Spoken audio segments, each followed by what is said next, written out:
Seminarau ar-lein Adran y Gymraeg ag Astudiaethau Celtaidd Prifysgol Aberystwyth. Cynog Dafis, Pantycelyn, Cristnogaeth ag argyfwng yr unfed ganrif ar hugain. Yr ugeinfed o Chwefror 2023. Reit, wel, diolch yn fawr. Gan dweud mae braint arbennig I fi yw cael arwen seminar yn Adran y Gymraeg Prifysgol Aberystwyth, ces bod yn fyfyriwr yma flynyddoedd lawer yn ôl, cyn madel ag aber a gradd eilradd iawn gweud y gwir, mewn Saesneg. Ac wedyn meddyliais eriod y ceithau ni arwen seminar yma. Fi gynigiodd, chi gael deall lawr, rhoi darlith I fyfyrwyr y flwyddyn gyntaf, credu bod llawer ohonyn nhw yma heno.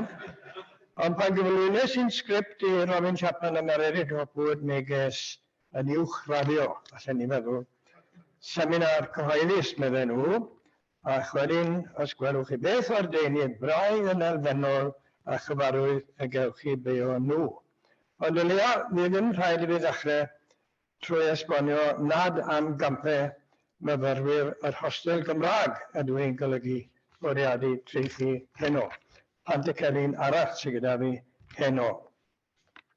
Nawr te, wi am osod stori'n llyfryn bach I, Pantycelyn a'n picil neu heddi, yng nghyd-destun darganfyddiadau newroleg fodern am yr ymenydd dynol, gan ddilyn dadansoddiad Ian Crist, meddyg, athronydd a beirniad llenyddol, yn ei gampwaith, The Master and His Emissary, a'i fagnum opus 300,000 o eiriau newydd The Matter with Things, arwy yn ôl Kindle wedi darllen erbyn hyn 10% ohono fe. Nawr te, un o'r ryfeddodau'r bydysawd yw'r ymenydd dynol, yn cynnwys mae'n debyg 80 biliwn o niwronau a chelloedd. Bron cynifer ag sy o aleithau yn y bydysawd. Mae'r rhyfeddod yma, canlyniad miliynau o flynyddau o esblygiad biolegol, I lleiafau yn cario ar hyd y lle y tu fewn i'n penglogau. Llwythau yn penglogau hynny yw yn ei tro wedi esblygu wrth gwrs I amddiffyn y peth amhrisiadwy a chlwyfadwy hwnnw, sef yr ymenydd.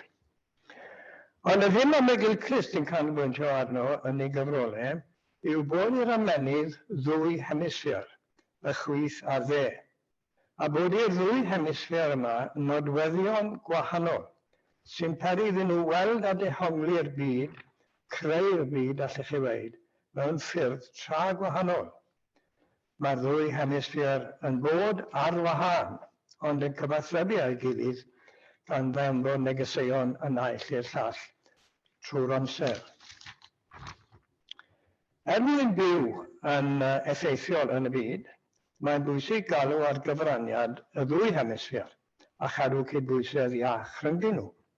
Ond yn ôl Crist, hemisffer y dde yw'r feistres, a'r chwith yw'r forwyn yn gwasanaethu ewyllus y feistres. Neu felly, fel cawn ni glywed, y dylai hi fod. Mae profiadau a gwrthrychau newydd yn cyrraedd y dde yn gyntaf, yna yn cael ei trosglwyddo i'r chwith I prosesu a'i dadansoddi, a'i trosglwyddo nôl wedyn i'r dde ar gyfer unrhyw benderfyniadau a gweithredu. Mae tabl ger'ch bron chi ac fe welwch chi yn y tabl yma restru rai o nodweddion y ddwy hemisffer. Mae rhaid I fi bwysleisio yma amrwd yw'r rhestr yma ac mae ar ryw ystyron yn gamarweiniol, ond mae gobeithio a bydd e'n rhoi y syniad I chi. Ar y chwith felly rhesymu, ar y dde dychmygu. Ar y chwith dadansoddi pethau yn rhannau, ar y dde gweld pethau yn gyfan. Ar y chwith categoreiddio ffenomenau, ar y dde canfod yr unigryw ym mhob peth. Ar y chwith ffeithiau, ar y dde delweddau, trosiadau, metafor. Y chwith ar y cyfan yw lle gwyddoniaeth, ar y dde fe gewch chi nyth y celfyddydau a chrefydd. Byddai'r chwith yn cynhyrchu llaw lyfrau dechnegol, trefnu ers ein wedi bod ar gael heno, weda hi. Ond mae'r dde yn mynd i fod yn esgor ar weithiau fel y Mabinogi a'r Beibl. Y chwith yn ddiddorol iawn ddim ond yn gweld hyd a lled. Y dde yn gweld hyd a lled a dyfnder, tri-dimensiwn, felly ar y dde. Y chwith yn tueddu i fod yn ymunyddol, a mae'r dde mewn cysylltiad agosach lawer iawn ar corff ac felly ar teimladau. Y chwith yn tueddu at yr haniaethol, y dde at y diriaethol. Y chwith yn hunanol ac yn gystadleuol, y dde yn pwysleisio cydweithrediad a pherthyn i eraill. Ar y chwith mae gewch chi foesoldeb taro bargen, fel gwedodd un cyfaill wrtha i am gyngor i dad, paid â wneud drwg i neb os allu di byd o, falle byddi di isa helpu rhywbryd. Wel, mae soldeb taro bargen yw hwnna, ond mae moesoldeb y dde yn tarddu o empathi, a dyna lle mae cydymdeimlad yn dod i'r darlun. Y chwith ar y cyfan yn llon ac yn optimistedd, y dde yn lleddf, yn ochelgar. Y chwith yn pwysleisio defnyddioldeb a'r dde yn sôn am werth hanfodol pethau. Nawr te, ar ôl cyflwyno i dystiolaeth am hyn oll yn hynod o gynhwysfawr a manwl, mae e'n rhyfeddol y gwaith cefndiron mae Michael Christ wedi wneud. Mae wedyn yn trafod hanes syniadau trwy'r oesod ac yn dangos y ffordd y mae'r naill hemisffer neu'r llall ar wahanol adegau hanesyddol fel petai nhw'n ennill y blaen. Mae e'n canolbwyntio yn y llyfr cyntaf ar y gorllewin, ond mae yn yr ail gyfrol, yn yr ail lyfr, yn symud mlaen i edrych ar syniadaeth y dwyren yn ogystal. Nawr te, un o'r cyfnodau pan enillodd yr hemisffer chwith y blaen oedd y 19fed ganrif, oes y goleuo, neu os yswyll chi enwau haniaethol na berfenwau oes yr oleuedigaeth. Erbyn dechrau'r ganrif honno, oedd y chwilwyr gwyddonol yn magu nerth a dylanwad. Ym Mhrydain, caeth y Gymdeithas Frenhinol i sefydlu yn 1662 i hyrwyddo ymchwil gwyddonol. Ac fe gyhoeddwyd Principia Mathematica Isaac Newton ym 1687. A'r gyfrol arloesol honno, wrth gwrs, osododd sail ffiseg fodern, disgyrchiant, natur y bydysawd ac yn y blaen, trobwynt hanesyddol a syniadol o radd flaenaf. Oedd Newton yn credu mewn Duw hollolluog, dyna'r unig ffordd oedd e'n gallu esbonio siwt ddath y bydysawd i fodolaeth. Oedd e'n credu bod y Duw na wedi creu'r bydysawd, ond oedd e'n gwrthod rhannau mawr o ddysgeidiaeth Cristnogaeth. Er enghraifft, oedd e'n gwrthod y syniad bod Duw mewn unrhyw ffordd yn ymyrryd ym mywyd y ddaear, heblaw mewn ffordd becanistedd. Ac yn arbennig oedd e'n gwrthod y gred Cristnogol bod Iesu Grist yn fab Duw wedi dod i'r byd, wedi dod i'r ddaear i achub dyn. Hynny yw, oedd Newton yn gwrthod yr elfennau mythaeth. Oedd eraill ar y pryd, yn Ffrainc yn enwedig, yn dechrau amau bodolaeth Duw o gwbl. Oedd y gair atheist, anniwiaeth yn gyfredol. I feddylwyr y goleuo, rheswm oedd y goleuni, ac roedd rhaid darostwng pob dysgeidiaeth i awdurdod rheswm. Daeth gwyddoniaeth nid yn unig yn forwyn i wasanaethu dyn, ond yn feistres ar bob agwedd o fywyd. Neu mewn geiriau eraill, oedd hemisffer y chwith yr ymenydd yn ennill y blaen ar yr hemisffer dde, hyd yn oed yn dechrau cymryd drosodd. A dyma ddechrau dirywiad Cristnogaeth fel grym tradlwydaethol yn Ewrop. Nawr te, i'r byd hwn, byd y 19fed ganrif. I fyd y goleuo, y ganwyd William, mab ffarm Pantycelyn yn y Fflint Dywi, Sir Gyfyrddin, yn 1717. Erbyn i farw ym 1792, oedd y chwilro diwydiannol, ffrwyth darganfyddiadau gwyddoniaeth a technoleg yn magu stêm a siarad yn llythrennol a throsiadol nawr, yng Nghymroedd Morgannwg a'r Gogledd Ddwyren. 11 oed oedd Pantycelyn pan gyhoeddwyd Principiau Newton yn Saesneg, yn Lladin cyfansodwyd y gyntaf, wrth gwrs. A dechrau cylchdroi felly yn Saesneg yn y gymdeithas yn gyffredinol. Mae'n sicr y byddai bydolwg Newton yn cael ei drafod ymysg staff a myfyrwyr Academi Chansfield Talgarth, lle dechreuodd Pantycelyn i gwrs addysg uwch yn 1737. Debyg bod nhw hefyd yn gyfarwydd ag ymdrech yr esgol William Adran i gysoni Cristnogaeth a ffiseg Newton yn ei gyfrol Physico-Theology. Oedd y Pantycelyn ifanc wedi cael ei fagu yn y capel gyda'r angydffurwyr ac wedi cael ei drochi yn rwyadl yn stori Cristnogaeth, y myth Cristnogol. Dyma ni atgoffa'n hunain o brif elfennau y myth na. Bod Duw wedi creu'r byd ar fydysawd a'r amrywiaeth rhyfeddol o fywyd sy'n ynddo fe.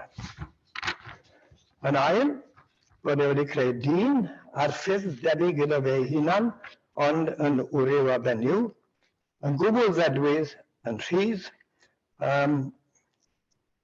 o wrthrygioni, yn feistri ar yr anifeiliaid eraill. Dyn wedyn yn gwrthryfela ac yn ei fyddhau i Dduw trwy fita o ffrwyth pren gwybodaeth da a drwg yn pechu, a trwy hynny yn dod â dioddefent a gangau i'r byd. Duw wedyn, drwy ei fab Iesu, yn dod i'r byd ar ffurf dyn yn ymgnawdoli mwyn achub dyn o ganlyniad i bechod. Iesu y Duw ddyn nid dim ond yn byw fel dyn, ond yn dioddau erledigaeth, a phoen arteithiol a marw fel dyn hefyd, cyn atgyfodi, yn dangos i disgyblion, ac yna ddychwelid i'r nefoedd, lle mae'n paratoi'r ffordd yn y nefoedd erbyn diwedd y byd, diwedd amser, pan bydd dynoliaeth hefyd yn atgyfodi ac yn cael ei chodi i'r nefoedd i fyw am byth, i dragwyddoldeb gyda Duw a'r Iesu. Dyma'r myth mawreddog, cosmig a rithron yr oedd Pantycelyn wedi ddysgu yn blentyn ac yn ŵr ifanc. Nid fel myth wrth gwrs, mae'n debyg, ond fel gwirionedd ffeithiol. Does dim lle i gredu am hynny bod Pantycelyn yn gwahaniaethu rhwng myth a gwirionedd ffeithiol empeiraidd. A gwyn sylweddoli, trafferth ar lamp, gwyn sylweddoli bod llawer iawn o bobl hyd yn oed heddi yn derbyn stori Cristnogaeth fel gwirionedd ffeithiol. Falle rhai sydd yma heno. Ond fel myth ydw i'n ei gweld hi. Ac nid ystyr myth yw celwydd, neu ffuglen hyd yn oed, ond stori sydd wedi tyfu dros gyfnod hir o amser ac yn cario ystyr, yn cario gwirioneddau, symboledd neu drosiadol dwfwn. Hynny yw, rwy'n ei weld mynd gweld myth fel rhywbeth sy'n perthyn i hemisffer dde yr ymennydd, nid yr hemisffer chwith.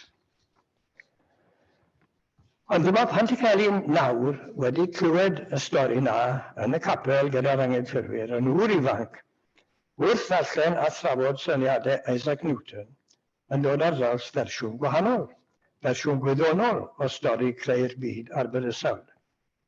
Bod dehongliad deran yn gymorth mawr iddo fe, ond wrth gwrs, oedd e am ymgodymu ar cwestiwn drosto'i hunan hefyd ac yn ei ffordd ei hunan.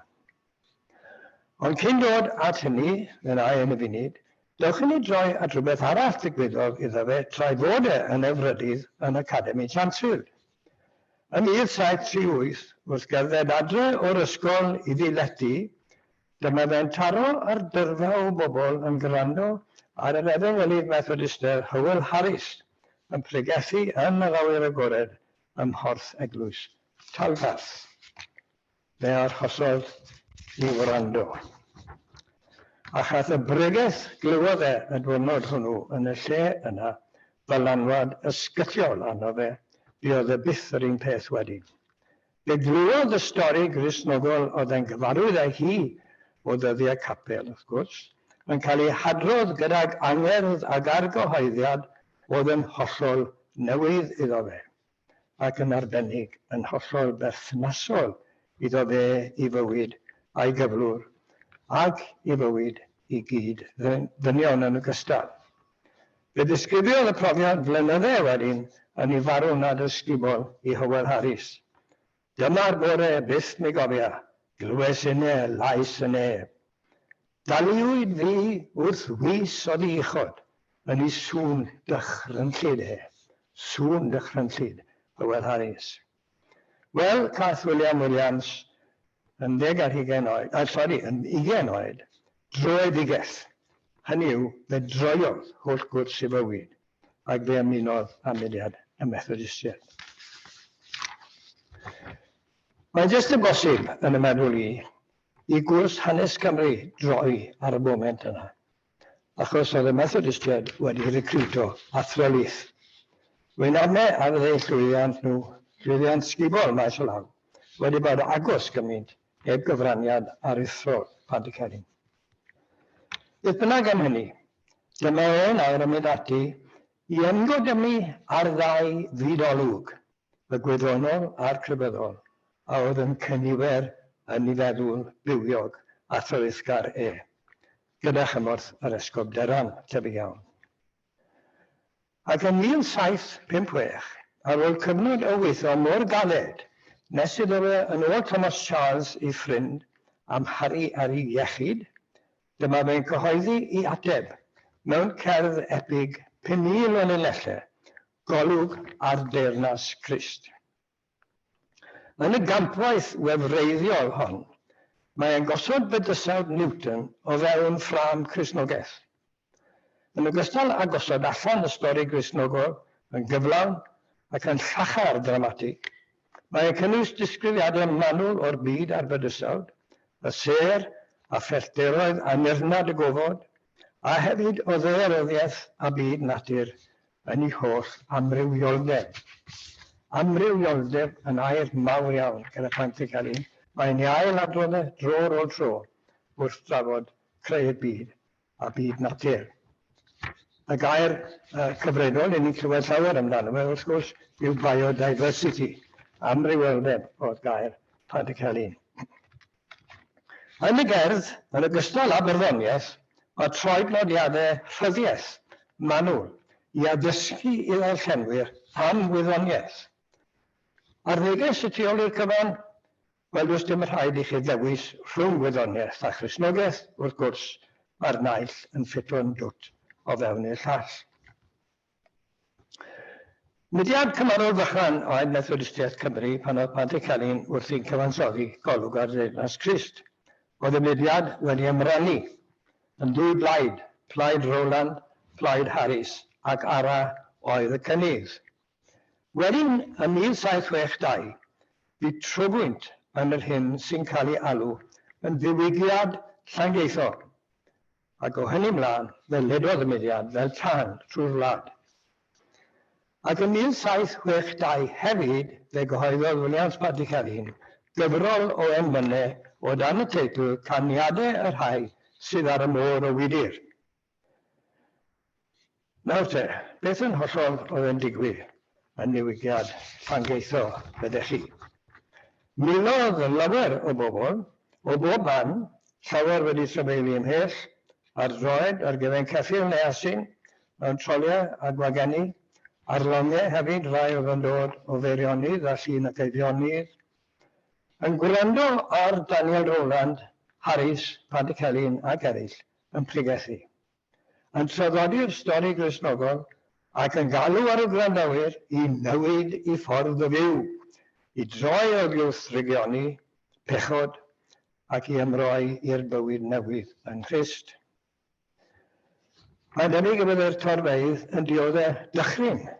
Pantycelyn yn sôn am sŵn dychrynllyd, Harris yn pregethu diwrnod hwnnw yn Halgarth. Mi byddai'r torfeydd yn dioddau dychryn wrth glywed anboenau uffern. Byddwn yn cael dychryn arbennig wrth gwrando ar Daniel Rowland, mae'n debyg, y pregethwr crac oedd yn cael ei alw. Wel, canlyniad pechod o hyn wrth gwrs, poen eithaf, ond y bwysicach lawer yn ar dechrau, dwi'n meddwl. Fi'n credu bod yn bwysicach lawer i bod nhw'n profi llawenydd ecstatig ynghylch ar addewid am fywyd hollol wahanol yn y byd hwn, ac am fywyd o ddedwyddwch dragwyddol yn y nefoedd. Beth oedd e te? Rhyw fath o hysteria torfol, meddech chi? Dwi'n amed dim nad oedd yna elfen o hynny, a dyna fel oedd rhai sylwedyddion watwarus yn disgrifio'r peth. Mae disgrifiad gyda Dafydd Llwyd, Bryn Llefrith, y proto-undodwr, er enghraifft, yn gwbl watwarus. Y gair mae'n ddefnyddio i ddisgrifio ymddygiad y troeddigion oedd antics, yn neidio ac yn y blaen. Ond un awerodd, oedd y profiad yn trawsnewid bywydau, a hynny sy'n bwysig, achos nid yn unig pregethu y byddai Methodistiaid yn wneud, ond mi fydden nhw'n trefnu cylchoedd trafod, y seiadau profiad, lle byddai pobl yn cael cyfle i ddadansoddi a deall eu profiadau, a thrafod y bywyd newydd bod nhw wedi ymrwymo iddo. Ac roedd cysylltiad agos rhwng y diwygiad Methodistaidd ac ysgolion Griffith Jones, lle roedd rhyw 200,000 o oedolion wedi cael gwersi darllen erbyn 1771. A chofio mae 500,000 oedd holl boblogaeth Cymru ar y pryd. Ac wedyn, nid tan Siafins oedd hwn, ond diwygiad, yn gwir ystyr y gair diwygiad. Diwygiad moesol, addysgol a chymdeithasol yn ogystal a chrefyddol. Nawr te, elfen allweddol ym mhrofiad ecstatig y cynulleidfaoedd diwygiadol oedd canu. Mae cerddoriaeth yn greiddiol i'r profiad crefyddol le bynnag welwch chi. Ac fel y cofiwch chi, oedd casgliad o emynau newydd gan Pantycelyn, y môr o wydyr, newydd ddod o'r wasg yn 1762, flwyddyn diwygiad trobwyntiol llangeithol. Wedi'r pregethu a'r gweddio, bydde rhywun yn ledio emyn, a'r gynulleidfa yn torri i ganu, a chanu, a chanu. Mae Pantycelyn yn rhoi disgrifiad i ni, disgrifiad byw iawn iawn o deimlad ac ymddygiad y troeddigion. Rheini, wrth gwrs, yn bobl ifanc at ei gilydd, ymlodau dyddiau, llawer yn ddibriod. Tebyg iawn falle i gyngerdd roc yn y dyddiau hyn, gig gorfoleddus, lle gwelwch chi pobl yn ymddwyn yn llawer ffordd, yn debyg i beth oedd y troeddigion yn ymddwyn yn Llangeithor. Ond, nid unrhyw hen rybys o'n nhw'n canu. A dwi ddim yn gweud mae'r rybys sy'n cael ei canu yn y cyngherddau roc y dyddiau hyn, ond yn sicr, nid rybys o'n nhw'n canu yn Llangeithor, ond peth y barddoniaeth fwyaf ardderchol yr iaith Gymraeg.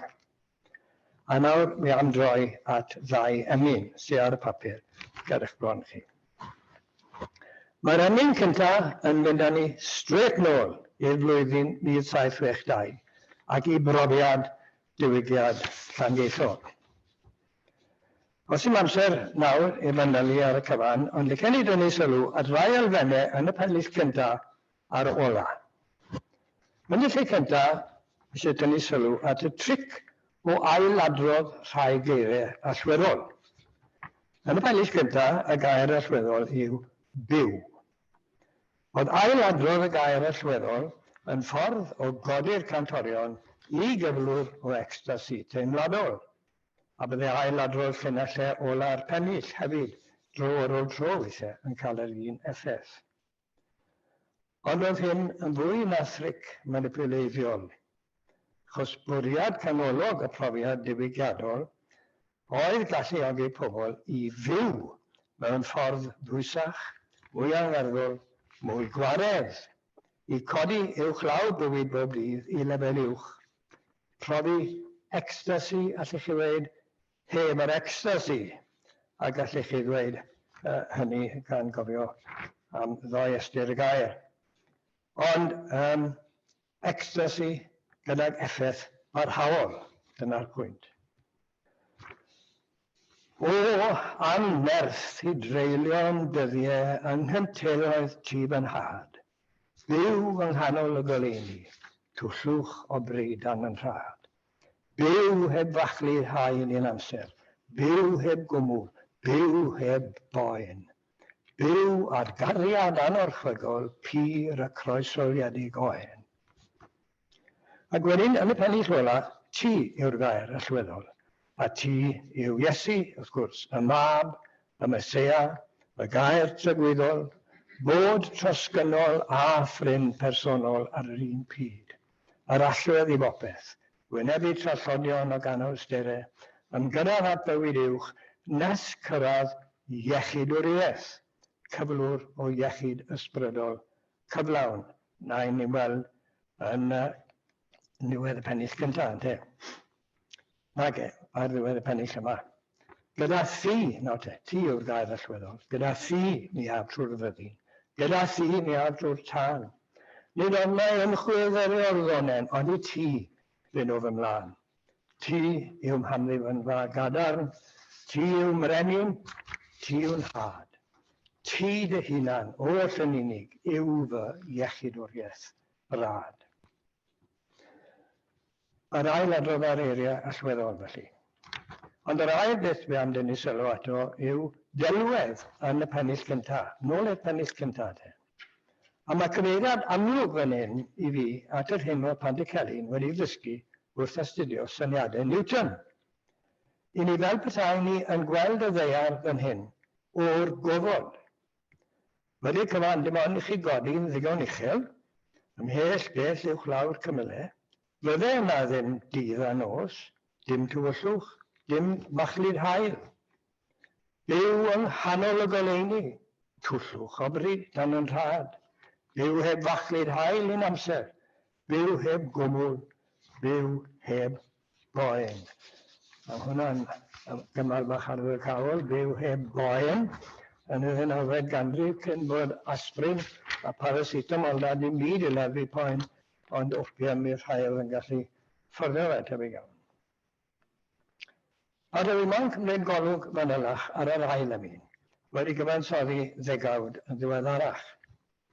Mae'r ymyn yma yn adrodd y stori Cristnogol I gyd, ond mae dylanwad gwyddoniaeth Newton I weld fan hyn hefyd.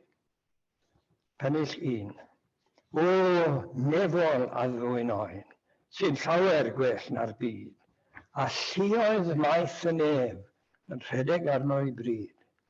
Mae thawn, a thras, a thgariad ryd yn llanw'r nef, yn llanw'r byd. Iesu yw'r oen wrth gwrs, neu fel fydde Pantycelyn yn gweud, Iesu yw'r o'n, ac mae e'n nefol ac yn drosgynnol ac felly'n rymus. O nefol, yn dechrau, na'r gair cyntaf. Ond mae e hefyd yn addwyn ac yn ddiryn. Mae grymus yn ddiryn, y dwyfol yn ddeiarol. A dyna ni y myd paradox. A dyma un peth gyda llaw sy'n gas gyda'r hemisffer chwith. All yr hemisffer chwith ddim dioe paradox. Dyw paradox i'r chwith yn ddim byd o'n nonsens a bresymegol. Mae'r hemisffer dde ar y llaw arall wrth I bodd gyda paradox sy'n greiddiol i'r myth Cristnogol. Rhoi awdwr bywyd I farwolaeth a chladu'r atgyfodiad mawr meddai angriffus. Ym nghanol ymyn cyntaf, drychyd lan mae'r bardd. Nid drychyd lawr, drychyd lan. Ond mae'r un mor Newtonaidd.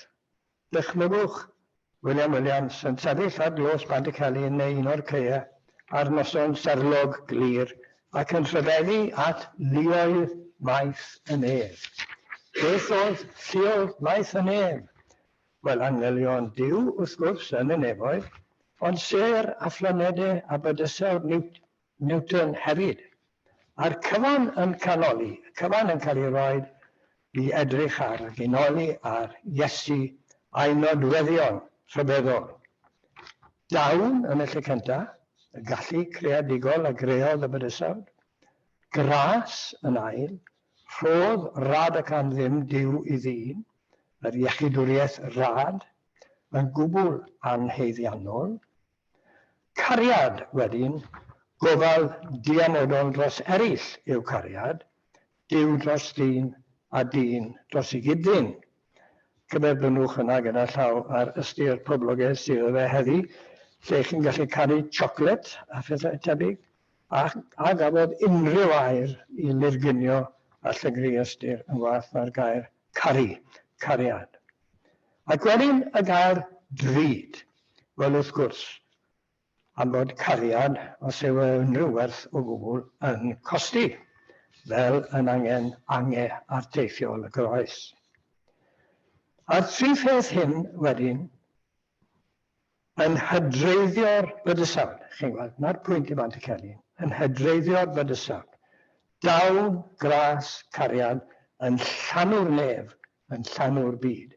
Mae bydysawd ym myd Pantycelyn yn llawn o'r nodweddion yma. Wel, mae pennill cyntaf wedi rhoi golwg gosmig I ni ar bethau. Mae'r ail yn dod o'n I lawr, i'r ddaear, at gyflwr yr unigolyn triannus sy'n wynebu bywyd caled y byd hwn. Noddfa pechadur trist tan bob drylliedig frew a phwys eogrwydd llym yn unig yw fy niw, yn yw Duw yw'r unig noddfa i'r pechadur rhag y pethau yma. Does enw I gael o tan y nef yn unig ond I enw ef. O tan y nef I ni fan hyn yn ar y ddaear. Trist, drylliedig friw, eog, oherwydd y drwg mae pechadur wedi achosi I eraill, dyna pan mae e'n eog, ac mae hwnna'n gyferbyniad llwyr ar cariad drud yn y pennill cyntaf. Eogrwydd llym. Pennill tri wedyn yn galw ar I bawb ymgrymu. Ymgrymed pawb I lawr. I enw'r addfwyn o'n, yr enw mwyaf mawr eriod a glwyd sôn, y clod a'r nerth, y gallu a'r bri, fo fyth I enw'n harglwydd ni. Ymgrymu, felly, mae eisiau chi ymgrymu. Ond o flaen beth? O flaen teirn? O flaen unfen awdurdodol, gormesol? Na pwy byddech chi'n arfer ymgrymu o'i flaen yn te. Ond nag ymgrymu o flaen o'n. Yr o'n sy'n cael ei aberthu ar allor droson ni. A dyna graidd y myth Cristnogol, Duw hollolluog, creawdwr y bydysawd, yn dioddau gyda dyn. Hwnnw sy'n heiddi clod a bri, ac sy'n llawn gallu a nerth. A na ni nawr at benillion 4 a 5, nag nhw byth braidd yn cael eu canu, ond sy'n hollbwysig mwyn deall y gerdd. Dioddefodd hoelo yn dir, fe gollodd ddwyfol wad. Gwnaeth ni'n offeiriad pyr wasneithu I anwyl dad. Brenhinoedd ddim o ddwyfol ryw, perthynas agos iawn i'n Duw. Cawn goronau cyn bo hir, oll fel I goronef, a gweliad diogoniad pyr yn ddisglair yn y nef, a seinio'i glod a ryfedd waith I eitha tragwyddoldeb maith. Nawr te, sylwch fel mae canolbwynt y sylw wedi shiftio braidd oddi wrth Dduw at ddyn. Statws dyn yw'r pwnc fan hyn. Dyn wedi greu ar ddelw Duw fel y crewyd yn y dechrau'n 10 yng Ngardd Eden, ond yn well na hynny I ddweud. Nawr mae dynion, ac mynd i'r sôn gael dynion I gynnwys menywod a gyrwod, wrth gwrs, fel y bydde Dafydd ap Gwilym yn ei. Mae dynion nawr yn dod fel Iesu yn offeiriad pyr wasneithu I anwyl dad. Ond gwell hyd yn oed, na hynny falle, brenhinoedd o ddwyfol ryw, mae pobl, dynion, yn dod o brenhinoedd o ddwyfol ryw, ac yn gwisgo coronau. A dyma ni'n cael yn atgoffa bod dyn yn ei hanfod yn berthynas agos iawn I'm Duw. Berthynas agos iawn I'm Duw. A bydd yn cael byw hyd tragwyddoldeb ym mhresenoldeb Duw a gweled i ogoniant pyr yn disglair yn y nef. Nawr te, gawn ni'n atgoffa'n hunain fan hyn am y dwy hemisffer yr ymennydd. Mae'n anharo i fod Pantycelyn wedi llwyddo rhyw ffordd i daro'r union gydbwysedd cywir rhwng gwerthoedd y ddwy. Derbyn am awrygu darganfyddiadau gwyddoniaeth ar y naill llaw, a choleddu myth grymus gwareiddiol Cristnogaeth ar y llaw arall.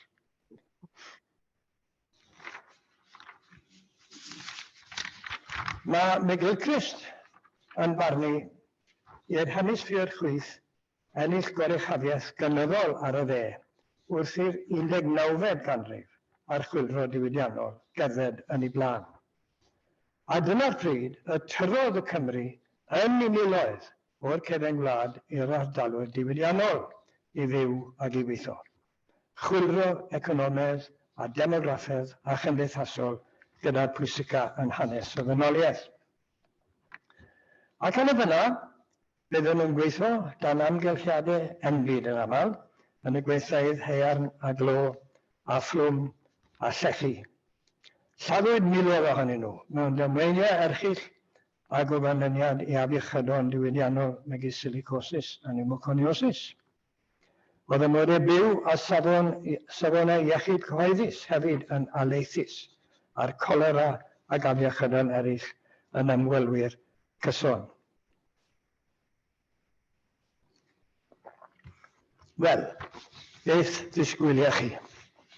Cyfalafiaeth ar waith. A siwt oedd y peiriant cyfalafol yn gweld y gweithwyr hyn. Fel unedau cynhyrchu yr oedd modd gwasgu cymaint o elw allan ohonyn nhw a phosib. Cynhyrchiant oedd y peth bwysig. Os oedd 100 o lowyr yn cael eu llosgu mewn tanchwa neu'n cael eu claddu o dan gwymp, wel, oedd digon yn rhagor i gael eu lanwy llenw. Unedau cynhyrchu oedd nhw. Ond ath y Cymru a'i credydd gyda nhw i'r ardal diwydiannol a chodi capelu wrth y cannoedd yn ganolfannau addoliad ac addysg a diwylliant. Un bob wythnos, mae'n debyg, capel newydd bob wythnos erbyn canol y ganrif. Oedd cyfalaf yn ei gweld nhw fel unedau cynhyrchu disposable. Oedd Cristnogaeth yn adrodd stori wahanol. Oedd pob un ohonyn nhw o werth anrheithol yng ngolwg Duw. Unedau cynhyrchu mae'n braen ni. Y brenhinoedd ddim o ddwyfol ryw perthynas agos iawn i'm Duw.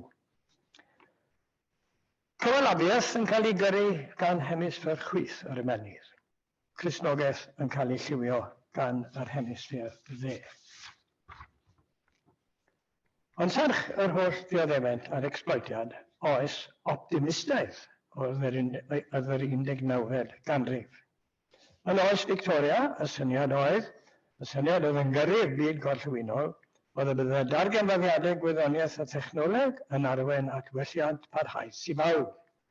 I'r breintiedig yn gyntaf, ac yn ail, ac yn eilaidd hefyd i drwch y wedyn bobl. Trickle-down economics.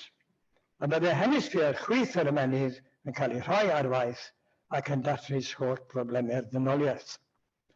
Cynnydd, progress. A chyfer bod optimistiaeth yn un o nodweddion yr hemisffer chwith. Ac arnafwyd ystyr fe ddigwyddodd cynnydd o leia yn y byd gorllewinol, ar drail gweddill y byd yn aml iawn cyfiwch chi, ond yn y byd gorllewinol fe fu cynnydd. Incwm yn codi, iechyd cyhoeddus yn gwella a disgwyliad bywyd yn cynyddu, cyfraith a threfen yn raddol yn dod yn fwy goleadig, caiff wasiaeth yn cael ei dileu wedi iddo gynhyrchu elw mawr yn y lle cyntaf, addysg a goriau hamdden yn dod i'r wedyn bobl, democratiaeth, hawliau i fenywod, mae'r rhestr yn hir a'r bendithion yn ddiamheol. Ond erbyn heddi, unig raddol sylweddoli bod cynnydd hefyd wedi arwain at y picil i ni ynddo. A phicil enbyd yw hwn, dirfodol yn yr ystyr bod gwir berygl erbyn hyn i barhad y ddynoliaeth. A gwreiddiau'n y picil yw effaith gweithgarwch dynoliaeth yn ewedig ers dyddiau Pantycelyn yn ffeibio byd natur i'r fath raddau fel bod difrod difrifol wedi wneud, i'r hinsawdd hyd yn oed, i amrywioldeb rhywogaethau'r ddaear, i'r pridd trwy erodiad a llygredd, i'r mwroedd ac i'r fforestydd ac yn y blaen. Ers marw Pantycelyn hefyd, mae poblogaeth y byd o ganlyniad i gynnydd wedi codi o 1 biliwn i 8 biliwn.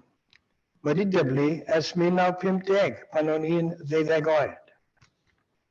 Felly, yr hyn sydd gyda ni nawr yw mwy a mwy o bobl sydd eisiau mwy a mwy o bethau ac yn meddiannu mwy a mwy o ofod, sy'n golygu bod llai a llai o ofod i'r rywogaethau eraill, a mwy o straen ar y systemau naturiol sy'n gwneud yn bywydau ni'n bosibl.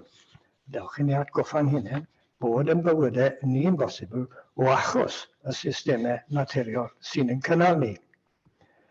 Nid gormodedd dweud bod y sefyllfa yn apocalyptedd, i ddefnyddio gair o'r Pantycelyn yn gyfarwydd iawn ag e. Sut mae ymryddhau o'r picil yma? Dyna'r cwestiwn y picil i ni nawr yn ddod. I lawer, gwyddoniaeth a thechnoleg yw'r ateb. Rhoi'r hemisffer chwith ar waith o'r newydd. Technolegau newydd i gynhyrchu yniad newyddol a gyrru'r cydbydau a rheoli llygredd ac yn y blaen. Ac wedyn, mae modd mynd ymlaen a busnes fel arfer. Twf. Twf, twf, twf. Oedd mantra Liz Truss o barchus goffadwriaeth. A ffrin iawn yw'r arweinyddion gwleidyddol nad sy'n ymuno yn y parti cydadrodd yna.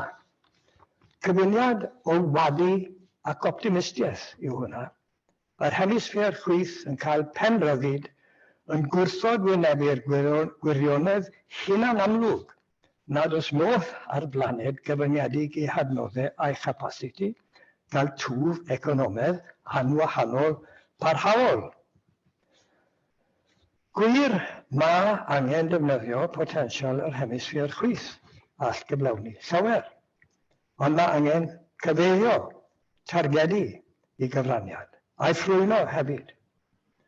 Rhaid mewn geiriau eraill adfer teyrnasiad yr hemisffer dde, gyda'i golygon cyfannol i doethineb, i gochelgarwch a'i gwerthoedd. A'r hyn sy'n arbennig o berthnasol un hipyn pregaeth i heno, a mae'r gath o'r gŵr pregaeth yw i wrth gwrs. Mae rhaid adfer yn gweledigaeth o'r cysau gyredig. Gweledigaeth y hemisffer dde o'r cysau gyredig. A dyna lle mae gweledigaeth Pantycelyn yn gwbl berthnasol. Iddo fe fel i islwyn oedd yr oll yn gysegredig. Y bydysawd, y ddaear hon, i deiryddiaeth, i chreduriad a'i phlanhigion. Ac gweitha i hirtrwydd hunanol a'i greulondeb di-ben draw oedd dyn hefyd yn gysegredig. Chydig is na'r anghelion yn te. Yn rhinwedd i alluoedd unigryw a thrwy'r rheini i gyfrifoldeb a unigryw hefyd dros y ddaear a'i rhywogaethau oll. A dyna yw neges golwg ar Deunas Crist. Neges sy'n hydreiddio emynau a gweithiau eraill Pantycelyn i gyd. I gloi, fel y gwela i bethau. Priod berwyl crefydd yw arfer defodau mwyn meithrin teimlad o ryfeddod. Y teimlad sy'n cael ei fynegu yn yr o, chi'n cofio, sy'n agor y ddoi emyn y cawsoniolwg arnyn nhw Gineb. Mae yn y gair Saesneg o, a'r gair Cymraeg as. Mae gair tafodieithol as. Ryw gyfuniad o arswyd a rhyfeddod a ddolgar ar yr un pryd. Rhyfeddod wedyn yn arwain at ostygeiddrwydd a diolchgarwch, y ddealltwriaeth mae trwy'r ras yr un i yma ac yn meddu ar unrhyw alluoedd sydd gyda ni. Diolchgarwch, gostyn genedwydd ac ymwybodaeth o ras, yn enyn empathi a chydymdeimlad, tarddle moesoldeb yn yr hemisffer dde. Bydd gwyddoniaeth a thechnoleg i'r rhagored, mor allweddol i cyfraniad, a wy'n pwysleisio hwnna, fydd yn ddigon i ddelio â'r her sy'n wynebu'r ddynoliaeth yn yr 20fed ganrif. Rhaid wrth ddiwygiad moesol a moeseg newydd. Moeseg werdd sy'n parchu byd natur, nid i reibio, yn anodd byw mewn cytgordd â natur, nid i ecsbloitio'n anysturiol at yn dibenion tymor byr ni. Yn dysgu ni i gyd i gerned yn ysgon ac yn garcus ar y ddear, nid i damsgen yn rhahais ddiofal. Yn dysgu ni i fyw yn y byd mewn ffordd wahanol lles cenedlaethau'r dyfodol. Moeseg newydd, felly, a hen foeseg hefyd, o achos ffolineb o'r ardd leina, bydde taflu ymdrechion profiad a doedd ffineb y gorffennol i'r naill ochr ar y sail i fod e wedi hen ddyddio ar sail y syniad i fod e'n deted. Dim ond yn ôl safonau yr hemisffer chwith y mae dyrthineb y gorffennol wedi dyddio. Ac i ni'r Cymru, mae'r hen foeseg yna wedi chostelu yn y myth Iddewig Cristnogol a liwiodd yn bywydau cenedlaethol ni ers 500 mlynedd. Nid dim ond ffolineb bydde taflu'r myth na i fynd sbwriel hanes, ond a feiddiau i weid heb echu rai o'n ffrindiau gorau a rhai perthnasau fi hefyd, ond gweithred o fandaliaeth ddiwylliannol yn ogystal. A diolch i chi am eich ymwneud ac am wrando.